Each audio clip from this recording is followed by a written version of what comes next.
आज हमारे समाज और संस्कृति के चौराहे पर एक ऐसी बहस खड़ी हो गई है जिसे अनदेखा करना नामुमकिन है।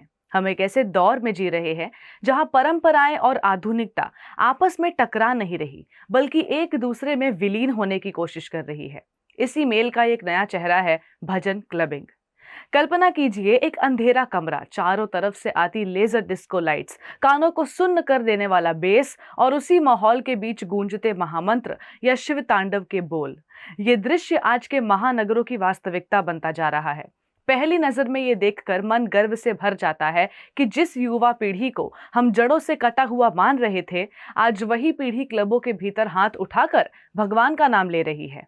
ये एक ऐसा एहसास दिलाता है कि भक्ति अब केवल मंदिरों की चार दीवारी तक सीमित नहीं रही, बल्कि वो अब मेन स्ट्रीम और कूल बन गई है।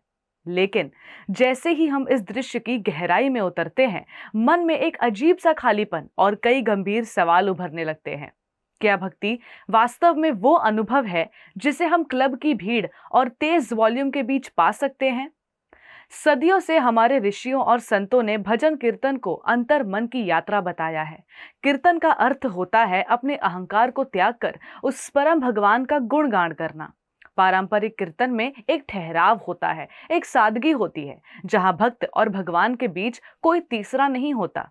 पर जब उसी भक्ति को एक डिस्को या पब के माहौल में पेश किया जाता है, जहां हर कोई अपने कैमरा में कैद होने के लिए व्याकुल है, तो वहां समर्पण की जगह प्रदर्शन ले लेता है।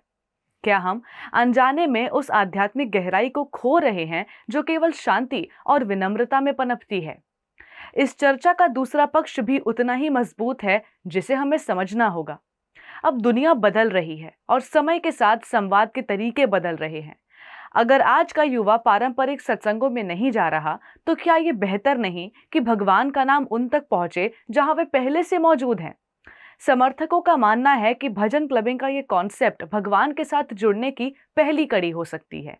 ये उन लोगों के लिए है जो शायद कभी मंदिर न जाएं, लेकिन इस संगीत के बहाने कम से कम वह भगवान के शुद्ध और पवित्र नामों का उच्चारण तो कर रहे हैं।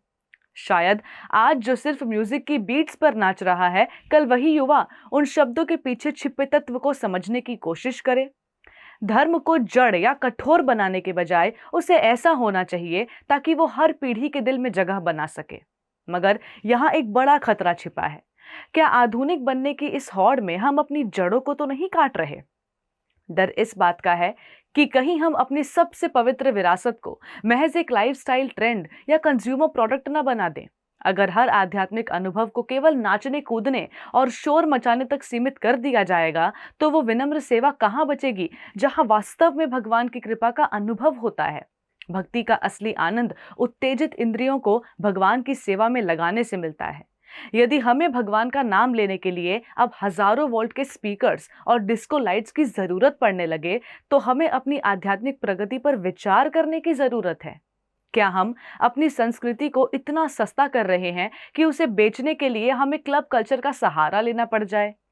अंततः ये द्वंद्व हम सबके भीतर है और इसका कोई एक सीधा जवाब नहीं है। एक तरफ ये संतोष है कि हरि नाम हर गली, हर कोने, हर क्लब में गूंज रहा है। दूसरी तरफ ये पीड़ा कि क्या हमने अपनी गरिमा को सिर्फ एक सैटरडे नाइट पार्टी का हिस्सा बना दिया है। हमें ये गहराई से सोचना होगा कि क्या हम वास्तव में नई पीढ़ी को संस्कार दे रहे हैं या हम संस्कारों को उनकी आदतों के अनुसार तोड़ मरोड़ रहे हैं।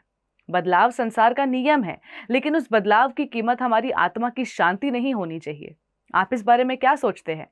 क्या ये भक्ति का आधुनिक विस्तार है या हमारी अनमोल विरासत का व्यवसायीकरण? अपनी राय हमें कमेंट्स में जरूर बताएं और इस वीडियो को शेयर जरूर करें। Before a single drop, there is a heartbeat. At Haribol, that heartbeat is never traded for milk. Every cow and bull is protected lifelong. This is ahimsa. This is kindness. This is devotion. Switch to Haribol Ahimsa A2 Milk. ऐसे ही और भक्तिमय कार्यक्रमों के लिए देखिए हरे Krishna television और इसे प्राप्त करने के लिए आप अपने केबल अथवा DTH ऑपरेटर से संपर्क करें तथा और अधिक जानकारी के लिए आज ही डायल करें 7666 839 839।